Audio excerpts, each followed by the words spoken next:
भली शय हलाल शय अल्लाह तुझे अता हज़रत पीर रोज़े गनी रहमतुल्लाह अलैह अजीब हिकिड़ो वाक़ियो क्या थियो कि बकरी चोराया कि मैं कि ठिकरी कि टीवी चैनल ले लो के छेलो छोन का बादशाह जी चोरी के अंदर खड़ो थी हीरा मोती के हथ गया सजी उम्र चोरी कर जाम छुटी वेंदी गुनाह ते कया एकड़ो फेरो लागी तो को ठाऊ को गुनाह कया वो बाकी सारी सजी जिंदगी सुखो थी खाई यो सोचे बादशाह के महल में रात जो टाइम थियो बादशाह जो महल टपी कोट का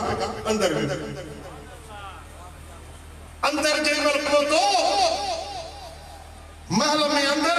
ही राहदारी हेडो वरांडो हेडो गली हलंदे कमरे में आयो बादशाह जी शहजादी हुई छोकरी न्याणी बादशाह जी पलंग ते सुती पई हुई उन जे बदन का कपड़ो सिरकी वियो उन जे बदन ते जो चोर जी नजर पई दिल में ख्याल कई त अरे चोरी तो पोब थींदी ही औरत अकेली आ घर अकेलो आ के दिसण वालो कोने इनके गुनाह जो ख्याल पैदा बुराई के इरादे से उन औरत के करीब वियो जेमल वेठो पहुंचो तो दिल में खुदा जो खौफ थियुस त अज जे करे मां बुराई कया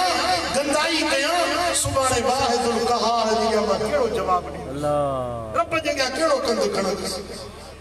यो सोचे कोई ते हटे जी ना बुरो कम न कम जारे में लिठियूं ने रानी के शहजादी जे उन कमरे में जारी में ढाकू पियो उन ढाकू में कुट्टी जो ताम ठयो रखियो कि हाने भूख लगी आया कुट्टी तो खावा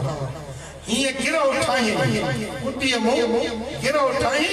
वरी सोची हाने कुट्टी खावा मां सुबह जो शहजादी उठंदी शहजादी पूछा कदी तो मुझे खादो मुके दियो जे खादो न मिलो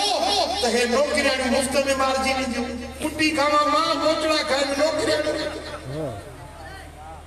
सोचे यो कम सुठो ना बस हाने जे मकसद जे लायो या चोरी के को तो निकरा चोरी जे ला हेडे होडे दिसे पियो का इनके खजानो किते हथ न पियो अचण को ये बेल त कोन हुंदो न के गल नो को जे में पेते में खजानो इनके हथ न पियो अचे सोची त हाने जे चोरी कया हराम खावा बस हाने छड्या तो चोरी जी वाला आवी चोरी का तौबा तो कया ये सोचे जैसी बाक फुटण वाली थी बाहर निकलो यानी सिजदो में मता पर चौकीदार नसी वठे मालिक जी बाहर निकतो एकड़ी मस्जिद ॾिठी नंढी मस्जिद में निकले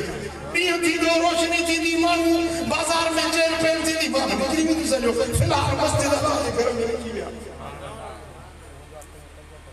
मस्जिद शरीफ में वेही रहियो सुबह थियो जेमल शहजादी उठी नौकरियानी के चई त मुझो खादो मुके दे नौकरियानी खादो ढाकू खणी आई ढक जो खोली कुल में ये गिरो ठयल हथ गिरो ठयल के जो हथ लगल हो नौकरियानी का पूछा कई त हे मुझे खादे से हाथ चुरा दे के भैया नौकरियानी के मां असा जी जुरत मजाला जो सा बादशाही खादे के हथ लाईंदा थी असा मां हाथ न लातो जी न है के मानू जो हाथ लगला जरूर के ख्याल कया के खादो सबनी जो सा कसम जो बिनवसा न खादो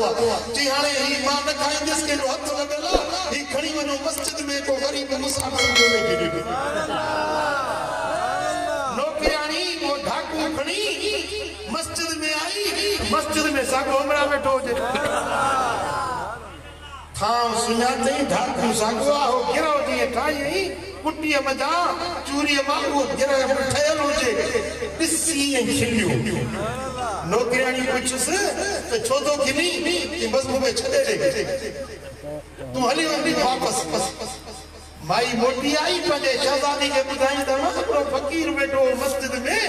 ढाकू ने मास खिले पियो जरूर का गाल हुई तो खिले पियो मु पूछो मास मुके वरंदी जवाब न दिने जे वठी अची बादशाही नौकरियानी आई इनके वठी वई शहजादी ने क्या शहजादी पूछो तो छाजे करे को कादो निसी थिने चेंजे मुके माफी मिले तो मैं हकीकत बुधाया जी बुधाए तो के माफी कि मां या चोर आयो उस चोरी जे ला सो मु यो सजी रात वाली कारगुजारी बुधाई कि मु यो गिरो खाइण जो इरादो कयो वो खुदा जो खौफ आयो मु जो तो मानी मां खाई तो नौकरी नु मुफ्त में मार जी विंदियो ते जे करे मु गुनाह का पाण के बचायो पराए खाते का पाण के बचायो खुदा जो खौफ रखे आयो में चोरी जे ला पर ओच तो दिल में खुदा जो खौफ आयो मु चोरी का पाण के बचायो शहजादी चयोसि त हाणे वञी साॻी मस्जिद में वे वञ जाए न मां तोखे घुराईंदसि सोचे पियो सुभान अल्लाह जे रात जो खावा हा त हराम हो कुटी पराई हुई हराम खां बचायो साॻी शइ बि हलाल करे मूंखे खाराई